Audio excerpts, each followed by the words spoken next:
Hello, हाय, good morning. Ramakrishna Hari. आपण गेलो होतो माझ्या तळेगावच्या बहिणीच्या घरी असं सहज तिला भेटण्यासाठी. तर हे बघा, हे आहे तिचं घर आणि हे घरापुढं लावलेली तिने झाडे.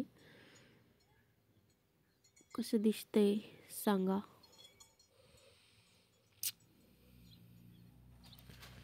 आणि हे बघा, हे ना प्राजक्ताचं झाड आहे. छान प्राजक्ताचं झाड आहे, त्याला भरपूर फुलं आहे आणि मस्त फूल उमललेले राहतं. सकाळी याचे 10-12 वाजेपर्यंत हे फूल व्यवस्थित राहतं, नंतर सुकून जातं. इथं पिण्याचं पाणी भरून ठेवता. आणि हे बघा, हा भोपळ्याचा वेल आहे. याला एक भोपळा इतका छान लागलेला होता, तो मी घरी येताना घेऊन आले. आणि इथे आहे ना डांगरचे झाड आहे. डांगर, आमच्याकडे याला देवडांगर म्हणतात, तुमच्याकडे याला काय म्हणतात ते नक्की कमेंट करून सांगा. तर असं तिचं घर आहे, छान आहे. कांदे काढायचं काम चालू होतं. आम्ही कांदे काढायला पण शेतात गेलो होतो. इथं हे लिंबाचं झाड आहे, तेव्हा तिथे इतकी छान चिमणी होती एक, तिचा मी व्हिडिओ काढत होते. मस्त सकाळी सकाळी चू चू चू चू चू करीत होती. आणि हे त्यांच्या आहे ना तिच्या सासऱ्यांचं घराचं काम चालू आहे. ते पण घर लवकर होईल, आपण जाऊ पूजाला. आणि हे पण तिच्या एका सासऱ्यांचं घर आहे. त्यांच्याकडं पण गाय आहे, हिच्याकडं पण 2 गाय आहे. हे बघा, ही आहे तिची तुळस. हे झाड एक फुलाचं झाड आहे. कशाचं काय ते मला नाही माहिती, पण छान आहे ते. इथं तिनं ते छोट्या फुलांचं झाड लावलेलं आहे. मस्त पाटी फुटली आहे, त्याच्यात तिने ते झाडं लावून दिलेले. हे कांदे काढायचं काम चालू आहे ना, या टेम्पोत कांदे भरून आणता. हे कांदे वाळवावं लागतात, मग ते कापायचे आणि मग ते मार्केटला घेऊन जायचे. कांदे काय एवढे व्यवस्थित नाही, ते सडत आहे. पाऊस आला होता ना, त्यामुळे ते खराब होत आहे. मग आता आमचं हे सगळं आवरलं. आम्ही सकाळी उठलो, सगळं हे केलं. दीदी स्वयंपाक करत होती, मी कपडे धुवायला जाणार होते आंघोळ करून. हे बघा, इथं आदू खातोय मस्त चिवडा दिवाळीचा. आदूचं काय, सकाळी सकाळी आदूला भूक लागते, आदू खात राहतो. तर मग त्यानं तो चिवडा खात होता तोपर्यंत मी आंघोळ केली, त्याला आंघोळ घातली. मग सर्व कपडे भरले आणि त्यांच्या तिथं आहे ना असं एक बंधारा टाईप म्हणता येईल त्याला, आणि तिथं कपडे धुवायला जातं. हे बघा, इथं कपडे धुवायला जायचं.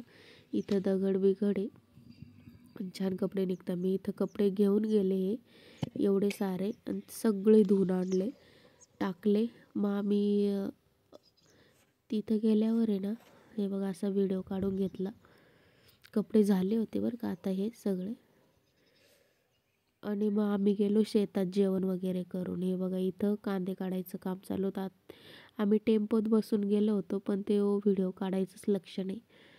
मग आम्ही पोचलो शेतामध्ये. हे बघा, हे पोरं काय कांद्यातून इकडून तिकडून कुठं पळत होते.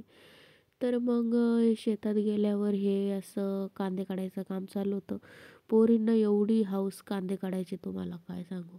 पूर्ण दोघींनी एक वाफा घेतला होता आणि कांदे काढले. ही आहे आपली शिवानी आणि ही आहे परी आणि ही आहे माझी बहीण. हा आहे माझा आदू आणि ह्या आहे तिच्या 2 गाया, आनंदी आणि एकीचं नाव काय बघा काहीतरी. आम्ही त्यांना पाणी पाजत होते. सगळे शेतात होते ना, दुपारी पोरं राहत नव्हते शेतात. मग आम्ही आलो घरी. आणि ह्या एक एवढा सुंदर कावळा आलेला होता तिच्या घरी, रोज येतो म्हणे. ती सांगत होती त्यानं एकदा मला मारलेलं पण आहे. तो तिथं काही टाकायला असलं ना खाऊन जातो, मारतो पण चोचा बिचा. एवढा अवघड कावळा आहे. आणि बघत होतो आम्ही गंमत त्याची. त्यानं आदूला चिवडा खाल्लेला होता ना, तो सांडलेला होता, तो चिवडा खाऊन जात होता. आणि असेच आम्ही दोघी गप्पा मारत होतो.